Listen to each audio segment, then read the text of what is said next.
इनसे बड़ा ना कोई आगम होता है, ना शास्त्र होता है, ना पुराण होता है। महावीर ने इस दुनिया को केवल 4 शब्द दिए हैं। महावीर ने इतना ही कहा है, इस मानव जीवन को सफल करना है तो 4 सत्य में जियो। वो 4 सत्य है, वो 4 वेद है, वो चारों धाम की यात्रा है। वो 4 शब्द इस धरती को दिए, जियो और जीने दो। इससे बड़ा कोई धर्म ग्रंथ नहीं हुआ करता है, इससे बड़ा कोई शास्त्र नहीं हुआ करता है, इससे बड़ा कोई आगम नहीं हुआ करता है।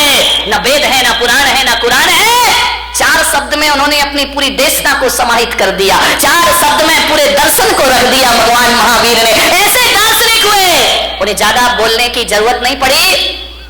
भगवान महावीर से पूछा गया कि आप बताइए एक सेंटेंस में धर्म का सार क्या है, तो महावीर ने कहा जियो और जीने दो। ध्यान रखिए, सारी दुनिया समा गई इसमें, सारे ग्रंथ समा गए इसमें। ध्यान रखना, 11 अंग 14 पूर्व का सार समाया है। ये इतना साधारण अक्षर नहीं है, इतने साधारण शब्द नहीं है कि बैनरों पर लिखवा दिए जाए, वो हमारी इतिश्री हो जाए। ध्यान रखिए, जियो और जीने दो। भगवान महावीर ने सबसे पहले कहा है जियो, ध्यान रखना, उसके बाद जीने दो। मैंने कहा ऐसा क्यों कहा है, स्वार्थी क्यों बना दिया कि पहले खुद जियो फिर दूसरों को जीने दो। तो महावीर ने कहा ये स्वार्थ नहीं, ये परमार्थ हुआ करता है। अरे जो आदमी खुद जीना नहीं जानता है वो दूसरों को जीवन दान कहां से दे सकता है। पहले खुद जियो, कैसे जीना है। जब खुद ही नहीं जियोगे तो जीने दो कहां से आ जाएगा जीवन में। ध्यान रखिए, बहुत बड़ा शब्द है ये भगवान महावीर का।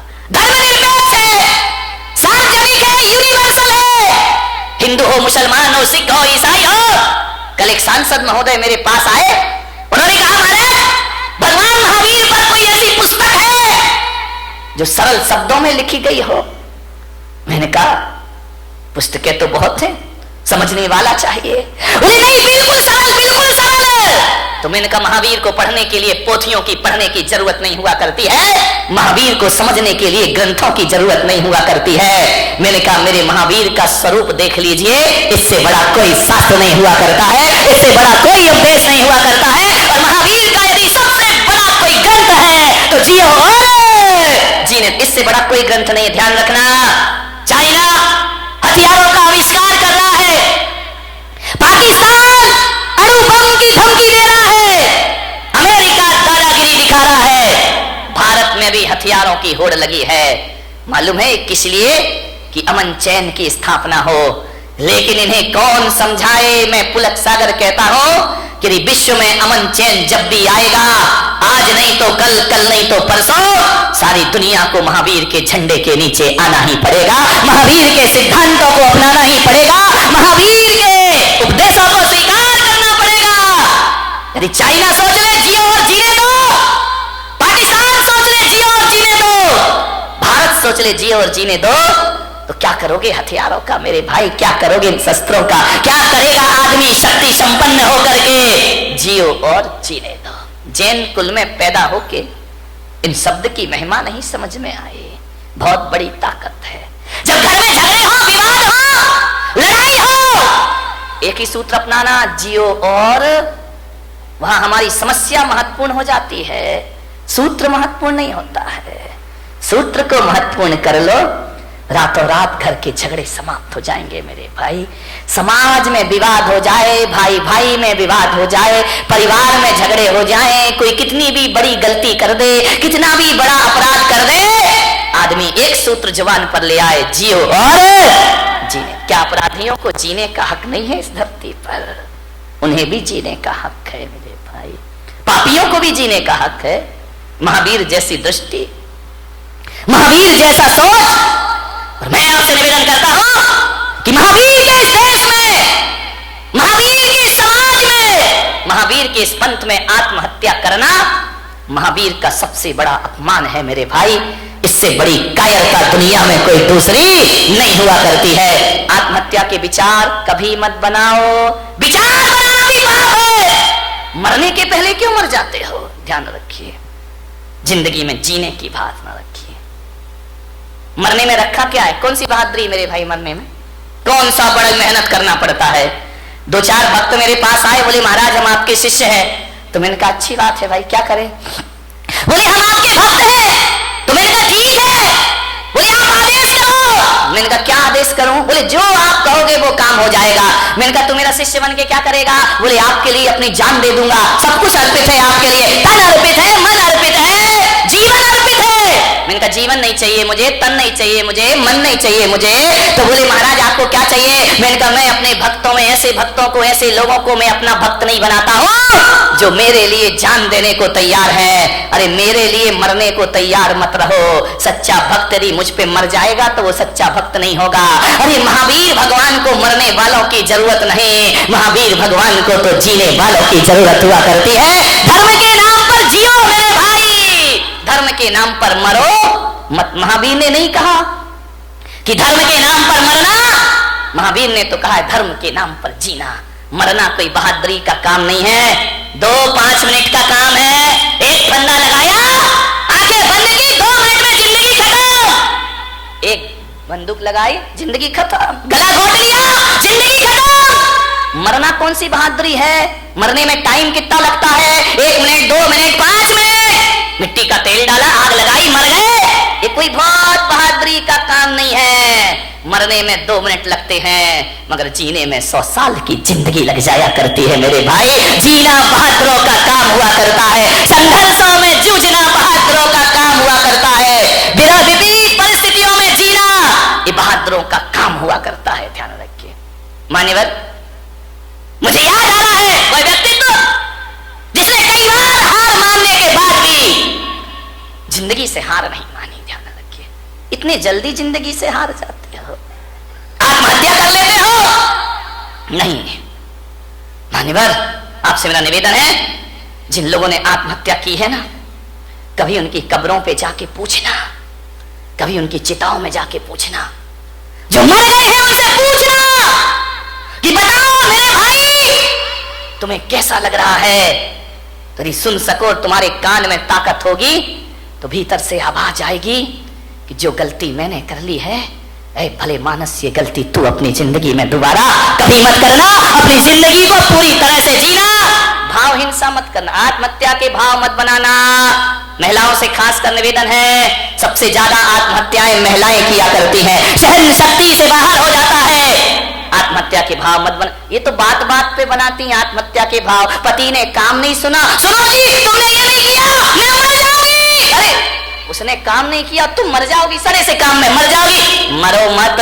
भगवान महावीर कहते कि मरने के भाव यदि बना लिए, एक बात ध्यान रखना, एक द्रव्य हिंसा होती है, एक भाव हिंसा होती है। यदि आपने भाव बना लिए तो जैन आगम कहता है कि जिस समय आप कह रहे हो मैं मर जाऊंगी या मैं मर जाऊंगा, उस समय यदि आयु कर्म का बंद हो जाए, फिर आप मरे या ना मरे, आपकी दुर्गति जरूर होने वाली है। कोई बचाने वाला नहीं है। फिर मरो या ना मरो, ऐसे भाव बना लिए और आयु कर्म का बंद हो गया तो नरक गति के पात्र बना करते हो। ध्यान रखिए, नरक जाने का द्वार खुल जाता है। अपनी हिंसा सबसे बड़ा पाप है।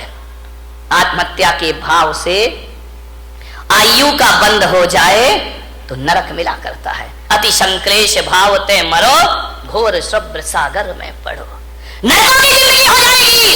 क्या समझते हो कि मरने के बाद समस्याओं का अंत हो जाएगा? अरे मेरे भाई, आत्महत्या तो खुद एक समस्या हुआ करती है। आत्महत्या से समस्याओं का अंत नहीं हुआ करता है, जीवन का अंत नहीं हुआ करता है। चिताओं के बाद एक जिंदगी फिर जीना है, हमें ध्यान रखिए। से कायरता है, ये ध्यान रखिए मान्यवर। जितने भी कष्ट आ जाए ना हमारे जीवन में, तो भगवान से मत कहना मेरे कष्ट दूर करो, भगवान से कहना भगवान और जितने कष्ट आना है आ जाए मेरे जीवन में, क्योंकि अभी मैं मनुष्य गति में हूं, मैं हर कष्टों को सहने की ताकत रखता हूं। सारे कष्ट इसी जन्म में आ जाएं तो अगला जन्म मेरा आनंद में बदल जाएगा, पुण्य में बदल जाएगा, मेरा कल्याण हो जाए। मरने के भाव मत बनाइए। हाँ, ये बात अलग है, ये धमकियां बहुत देती है भाई कि मैं मर जाऊंगी, मैं मर जाऊंगी, पति भी कहता है यार मरना है तो जल्दी करना। 20 साल से तो सुन रहा हूं ना, आज मर रही ना कल मर रही है, जल्दी मरे तो हम दूसरे की व्यवस्था करें। अब तुम ऐसी एज में जाके मरो ना, तुम अपनी रहो ना मैं किसी का हो पाऊं, ऐसे मर के लिए क्या करूंगा, मैं विचार करें। मत बनाइए ऐसे भाव। हाँ, धमकी तो देना, बिना धमकी के महिलाओं ये सुधरने वाले भी नहीं है। बिना धमकी के तुम्हारा काम भी नहीं होता। धमकियां दो, जरूर दो। आज से इस पंडाल से एक संकल्प लेकर जाओ, यदि तुम्हारा काम ना सुने तो धमकी दो। धमकी देना, धमक मत देना। नहीं तो गड़बड़ हो जाएगा, ध्यान रखिए। इन्हें धमकियां दीजिए, लेकिन ये धमकी मत देना कि मैं मर जाऊंगी, और तुम दोगी भी तो इन्हें विश्वास नहीं होता। ध्यान रखना कि 50 साल से तो सुन रहे यार मर जाऊंगी मर जाऊंगी, तो बोलती रहती है, बकती रहती है, कोई सुनने वाले नहीं है। मैं आपको अपने काम बनवाने का एक सूत्र दे रहा हूं, ध्यान रखिए, बहुत प्यारा सा सूत्र दे रहा हूं। यदि वो बात बोल दी तो ये तुम्हारा काम जरूर सुनेंगे, तुम्हारे मन की इच्छा जरूर पूरी करेंगे, मरने से तो बिल्कुल भी करने वाले नहीं है। ध्यान रखिए, आपसे मेरा निवेदन है, अब यदि कोई काम तुम्हारे पति तुम्हारा परिवार ना करे तो ये मत कहना कि मैं मर जाऊंगी। आज से नियम ले लो, ऐसी धमकी देना, कहना मैं आरी का बन जाऊंगी, मैं साध्वी, मैं सन्यासिनी हो जाऊंगी। नहीं आया समझ में? नहीं, तुम्हें नहीं आए, इन्हें जल्दी आएगा, क्योंकि मरने पर तो इनका विश्वास है कि ये मरने वाली बिल्कुल नहीं है। ध्यान रखिए, लेकिन यदि तुमने कह दिया कि मैं माता जी बन जाऊंगी, मैं आरी का बन जाऊंगी, तो सोचेंगे यार हो सकता है महाराज के लपेटे में आ जाए और घर छोड़ करके माता जी बनने। चलिए ध्यान रखिए मान्यवर, बात केवल हंसने की नहीं है। जिस क्षण आप कह रही हो मैं आरी का बन जाऊंगी, मैं साध्वी बन जाऊंगी, उस समय यदि आयु कर्म का बंद हो तो ध्यान रखना, आरी का बनो या ना बनो, देवगति की पात्र हो जाया करती हैं। ध्यान रखिए, सदगति हो जाती है हमारे जीवन। जब बुरे भावों से दुर्गति हो सकती है तो अच्छे भावों से सदगति क्यों नहीं हो सकती है? जब जिंदगी से तंग आ जाओ तो आत्महत्या के विचार मत बनाना, संन्यास के विचार बनाना। तुम्हारे विचार तुम्हारे जीवन को पवित्र कर देंगे। ध्यान रखिए, मरने के भाव मत बनाइए, संन्यास के भाव बनाइए, वैराग के भाव बनाइए। और एक बात और बता रहा हूं, 3 चीज बड़े झटके में होती हैं, ध्यान रखना, संन्यास, दान और आत्महत्या। इन पे प्री प्लान काम नहीं चलता है, ये तो झटका लगा और पटका उठा के। ध्यान रखिए, जो आदमी सोचता है कि मैं आज नहीं कल दान दे दूंगा, वो आदमी जिंदगी भर दान नहीं देगा। ध्यान रखना, क्योंकि आज गया तो सब कुछ गया। भाव बार बार नहीं बना करते हैं दान के। और किसी के यदि महाराज बनने के भाव जगे हो, कल पे मत टालना मेरे भाई, तुरंत झटपट लो, खटपट मिटाओ। मैंने देखा है, मेरे से पहले के ब्रह्मचारी जो सीनियर हैं वो आज भी ब्रह्मचारी बने घूम रहे हैं। वो दीक्षा नहीं ले पाए, वो मुनि नहीं बन पाए, वो साधु नहीं बन पाए। क्यों? पुराना हो गया सन्यास, पक गया सन्यास, अब दीक्षा के भाव ही पैदा नहीं हुआ करते हैं। अब उनके भाव ख्याति लाभ के हो जाया करते हैं। विनय महाराज बने, जब अपनी पूजा हो रही है तो महाराज बन गए, क्या करेंगे? ध्यान रखिए, विद्वान कभी दीक्षा नहीं लेता, पंडितों ने कभी दीक्षा नहीं ली, सन्यास नहीं लिया। ध्यान रखना, ये दूसरों को सन्यास दिलाते हैं, खुद का नंबर आता है तो खुद पीछे हो जाया करते हैं। एक पंडित जी मुझे मिले, अब वो इस दुनिया में नहीं है। उनकी जब पहली बार मुझसे मुलाकात हुई, उन्होंने कहा कि जब मैं ब्रह्मचारी था, उन्होंने कहा कि भैया जी मैंने 150 पंच कल्याणक करा दिए। कितने? 150 प्रतिष्ठाएं करा दी। मैंने कहा 150? बोले हाँ। तो मैंने कहा 150 दीक्षा कल्याणक भी करा दिए? बोले करा दिए। तो मैंने कहा 150 बार भगवान के कपड़े भी उतरवाए होंगे? बोले उतरवा दिए। मेरे जैसा विद्वान नहीं। मैंने कहा पंडित तेरे जैसा मूर्ख नहीं है। बोले क्या? मैंने कहा 150 बार भगवान के कपड़े उतरवाए, तुझे अपने उतारने की एक बार भी सुध नहीं आई? और मैंने कहा पंडित मैंने एक भी प्रतिष्ठा नहीं कराई, लेकिन एक बार देखी और मेरे कपड़े अपने आप उतर जाया करते हैं। विचार करिए, सोच विचार नहीं। आचार्य विद्यासागर जी महाराज, उनकी दीक्षा हुई, महाराज अजमेर में थे, नई नई दीक्षार्थी थे, नई नई दीक्षा हुई थी। बड़ा प्यारा प्रसंग है उनका। और जब उनके पास एक विद्वान पहुंचा, विद्वान ने देखा, महाराज की आदत है, नेचर में है, स्वभाव में है, कोई बनावटी जीवन नहीं है उनका। ध्यान रखिए,